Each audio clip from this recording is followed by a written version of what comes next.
Greg Wayman here, Foundation to Rooftop. I'm in Omaha on an inspection and wanted to talk today about street creep. We have a street here with an expansion joint out at the end of the driveway and one right here that doesn't exist. The concrete is touching concrete, and when we get over to the garage floor, it again is tight here.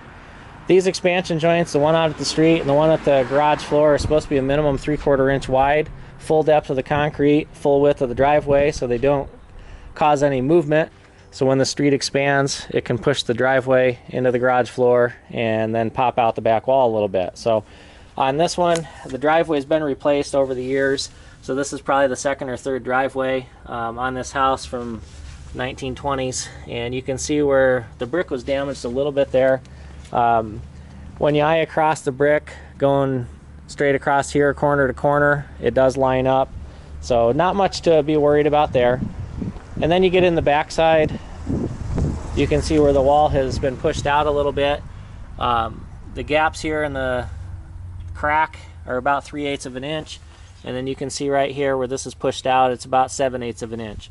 It's not all that much movement, but it has pushed the wall out. It's caused the garage floor in this back corner to drop a little bit, and then there's also a step crack that coincides with it coming down the wall right here.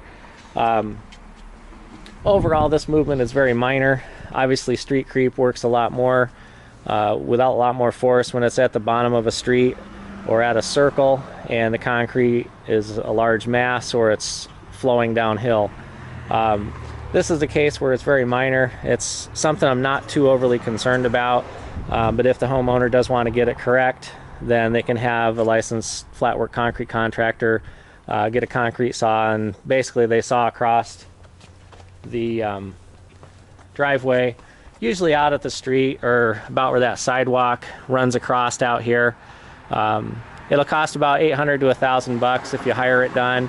You can also rent the machine at one of the rental places and do it yourself if you're a DIYer for a lot cheaper. So nothing I'm too concerned about on this house. Just wanted to explain what street creep was. It's not as scary as it makes it out to be.